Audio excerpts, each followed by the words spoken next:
What is going on, everybody, and welcome back to Bourbon of the Week. My name's Chris. I'm going to be your host for today, and this is Barrel Bourbon Week here on Bourbon of the Week. We just did Barrel 34 yesterday. We're doing Barrel Dovetail today, and then tomorrow, if we're feeling like it, maybe we'll compare Barrel 33 to 34 and see which one we like better. But for today, let's pour up Dovetail. We got another Sixers win, 2-0. I don't even know when they play again, when this video is dropping, anything like that. But we're up 2-0. Let's pour up this Barrel Dovetail and see where it falls on. Well, we'll talk about if it deserves to be on the ranking sheet or not, because this is not technically a bourbon. This is just a whiskey. Let's try it out. That's right, this is not a bourbon, a rye. This is actually considered a whiskey finished in rum, port, and Dunn Vineyards Cabernet barrels. We're going to talk more about that during the Bourbon Bomb of the Week, because I want to tell you all about what that is and the flavor profile it's supposed to add. But in the meantime, everybody knows, time for the traditional sip. Cheers, y'all.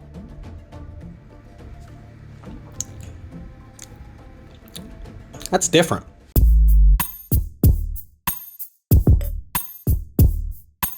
So here we go, guys. Let's talk about this bottle. We've got a Sixers win up 2-0. We got a little bit of money on the Edmonton Oilers. I don't think Boston can quite get it done, although a hell of a season to them. But this is a whiskey, as I already mentioned, finished in rum, port, and Dunn Vineyards Cabernet barrels. It comes in at 123.44 proof. We'll talk about the age in a minute, and it says on the back, Dovetail is a marriage of spirits, meticulously sourced, finished, and blended, which is what Barrel is pretty much known for. Their origins, paths, and flavors differ greatly, but they come together in this harmonious and progressive blend. We're going to find out about that. It's bottled at cask strength as per usual, so you can experience its true flavor. We're going to start with drinkability, and like I said, where are we at here? 123.44 proof. Nothing to sneeze at. Let's try it. You want to know something that I realized today? I've never poured an exact amount of alcohol into a Glencairn. What I mean by that is I've never measured out 1.5 ounces and put that in a Glencairn. I don't know if this is a traditional drink. I don't know if it's supposed to come up to here. And that's probably dangerous because I drink pretty often out of a Glencairn, so I should probably know exactly how much makes up one glass of whiskey. But for this, when it comes to drinkability, I will say, the first time I had it, I opened this with a friend named John up in my parents' mountain house, and I will say it drank hot at the time. I do think that that dropped substantially since the neck pour. Now, that's usually the case, but for this, I think it was more than just that neck pour. I think this really did open up quite nicely for 124 proof. Let's try one more sip and we'll give it a score. The experience here is just different because normally when you get a big ethanol kick, you get it in your entire mouth. You can feel it on the front of the tongue, you can feel it in your cheeks, you can feel it in your glands. When you swallow, you get the burn all the way down. But I only get this in the back of my tongue and on the back of my throat. Even when I swallow, it doesn't give me that heat or that warmth all the way down. It's just kind of weird to me. Again, I don't know if this is high rye. I don't know if this is all these different flavors getting blended from all these different finishes. But this is giving me a different experience. But I feel like there's still a pretty good ethanol kick. So let's put this right under 8 because we put it at 8 if we think it drinks right at its proof. I'm going to say like a 7.7. Let's go 7.77. We haven't done that one before.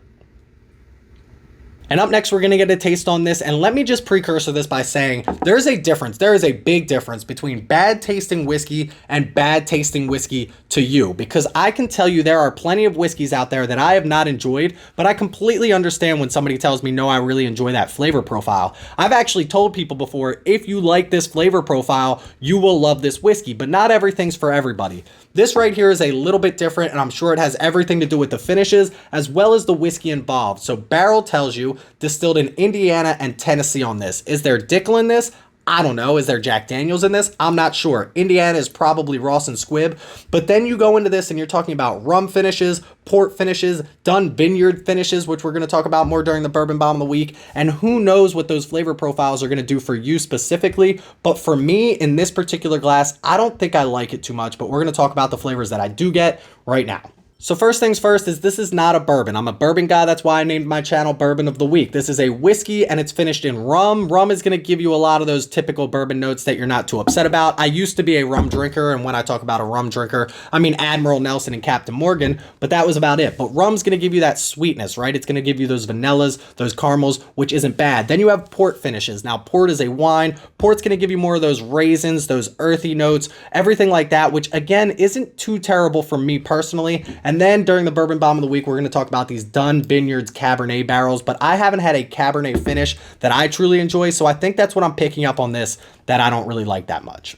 Now, for me personally, the main two flavor profiles that I'm getting on this are grapes and vanilla, and it's almost like a weird combination for me. I feel like it wants to be a bourbon, and then it also wants to be a wine. I did watch ADHD Whiskey's review on this just because I trust that man's palate, and when you're putting this much flavor in one particular bottle, I kind of want to know what he thinks about it. And he thought, and he can't guarantee this, but he did think that this was a light whiskey, and I don't have a lot of experience with light whiskey. I know a lot of people do love light whiskey, but I haven't had a lot of experience with that. I don't have any experience with light whiskey that was finished. So for this glass, I just feel like there's a lot going on in it, and all of the flavors, again, while they're very good, they're very predominant, they're in your face, they're just not my favorite when they're blended together. Vanillas, caramels, grapes, maybe some raspberry, some floral notes on this as well. Again, great flavors, very predominant, done at cask strength, just not my favorite and not my best blend coming out of Barrell Bourbon, if you ask me.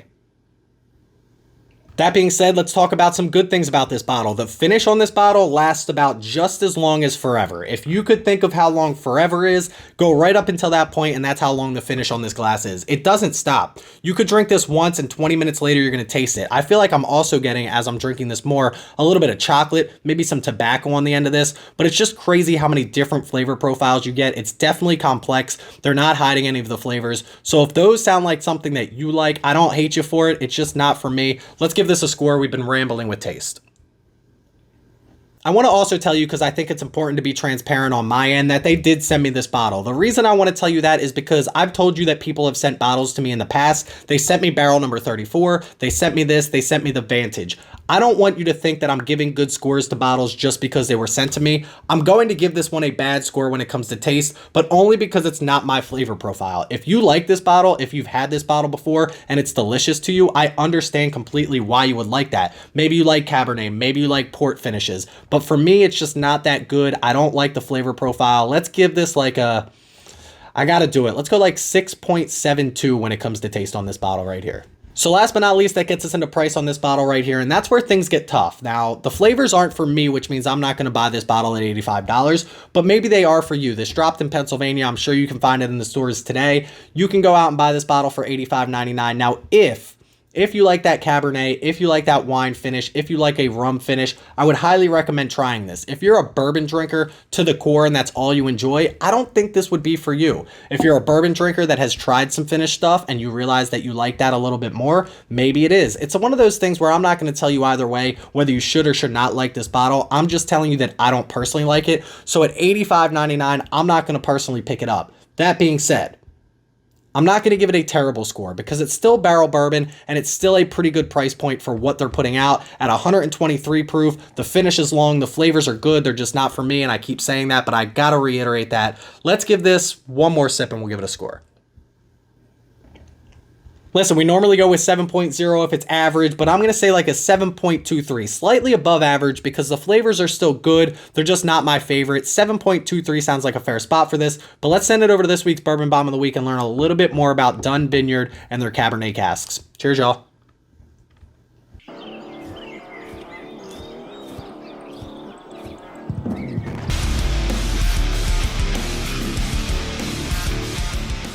So here we go. We're going to talk about Dunn Vineyards and their Cabernet barrels, which is apparently all they have. But this is interesting. They are out of they're out of California, like most vineyards. They actually bought the land in 78. In 81, they became bonded. I don't know what that means. And then in 84, they became ATF approved. I do know what that means. But the thing is, they have all of these tasting notes all the way back to 78 when they basically bought the land, all the way up to 2016 or 17 online. And every single one is different. And I don't know what barrels they're sourcing for these particular bottles right here. So if you go on their website, they actually tell you they have two different Cabernets that they make. Now, I didn't know this, but apparently they're both 100% Cabernet Sauvignon. I don't know if you can be 80 or 90%. Who knows anything about that? But they're finished for 32 months in, get this, French oak casks. So you have French oak casks that they make Cabernet Sauvignon in. They empty that out. They send it to Barrell Bourbon, and then they finish their whiskey in that. So you've got a lot of different flavor profiles going on that between the French oak staves as well as the Cabernet Sauvignon, and that's why I think this glass right here is so interesting.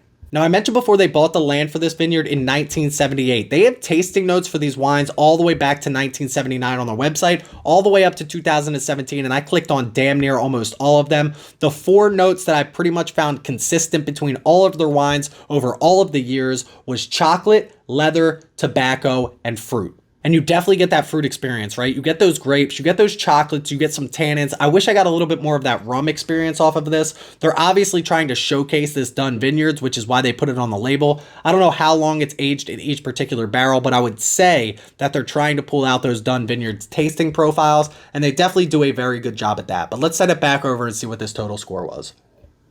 So this particular bottle comes in at a 7.24. Not that bad considering I don't really like the flavor profile on this. I understand Barrell's going to put out different products to appease different people. This one's just not hitting my palate the same way that it might hit yours. But in the meantime, make sure you check me out on Instagram at Bourbon of the Week. Go click that follow button over there. We just passed 8,000 followers on Instagram, which is absolutely crazy. Check the links in the description below to our Discord as well as our Patreon. Come join us on Patreon and come chat with us 24/7 on Discord. Please don't drink and drive. Always drink responsibly and stay healthy, stay happy. Stay drinking. Cheers, y'all. Dunn Vineyard.